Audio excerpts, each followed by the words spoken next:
অবশেষে দীর্ঘদিন বাদে বৃষ্টি জমাজল থেকে মুক্তি পেতে চলেছে কালিয়াগঞ্জ পৌরসভার 12, 13, 15 নম্বর সহ বিভিন্ন ওয়ার্ডের নাগরিকেরা। পৌরপ্রধান রামনিবাস সাহা জানিয়েছেন, হাইড্রেনের কাজ সম্পন্ন হয়ে যাওয়া নিকাশি ব্যবস্থা ঠিকঠাকভাবে কাজ করবে। কোনো কারণে ড্রেনের মুখ আটকে গেলে তা দেখা হবে।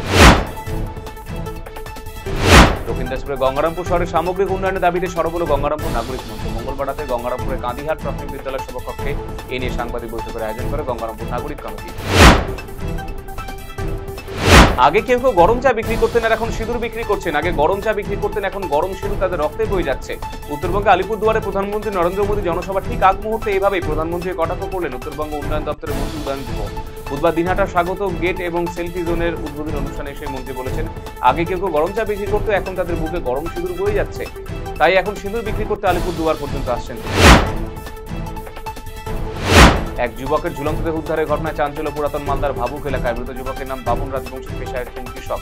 মঙ্গলবার রাতে বাড়ির লোকেরা এক যুবককে নিজের ঘরে ঝুলন্ত অবস্থায় দেখতে পান। ঘটনায় শোরগোল পড়ে গিয়েছে গোটা এলাকায়। বাগডোগরা ব্যাংডুবি সেনা ছাউনি সংলগ্ন এলাকা থেকে গ্রেপ্তার করল সন্দেহভাজন বাংলাদেশিকে। জানা গিয়েছে, মঙ্গলবার দুপুরে বাগডোগরা ব্যাংডুবি সেনা ছাউনির এমইএসি গেটের সামনে ঘোরাঘুরি করছিল ওই ব্যক্তি। সন্দেহজনক ওই ব্যক্তিকে আটক করে জিজ্ঞাসাবাদ করে ব্যাংডুবি সেনা কর্মীরা। ওই ব্যক্তির কথা অসঙ্গতি মিলে তাকে আটক করে বাগডোগরা থানা হাতে তুলে দিয়েছে সেনা জওয়ান। রাজ্য সরকারের নির্দেশে উত্তর দিনাজপুর জেলা পরিষদ এবং জেলা প্রশাসনের পক্ষ থেকে পালিত হচ্ছে পতঙ্গবাহিত রোগ প্রতিরোধ এবং নিয়ন্ত্রণের লক্ষ্যে বিশেষ পরিষ্কার পরিচ্ছন্নতা দিবস।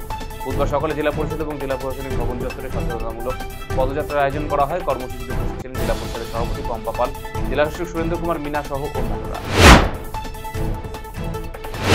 শীতলকুচি খলিশামারি এলাকায় ভারত বাংলাদেশ সীমান্তে বাংলাদেশিদের জমায়েত। ভারতে অনুপ্রবেশের চেষ্টা বাংলাদেশিদের। বুধবার সকালে ভারতে প্রবেশের চেষ্টা করে তারা। স্থানীয়দের দাবি, বাংলাদেশিদের বিজেপি ভারতে ঢুকিয়ে দেওয়ার চেষ্টা করছে। বিএসএফ বাধা দিলে সীমান্তের ওপারে অপেক্ষা করতে থাকে বাংলাদেশিরা।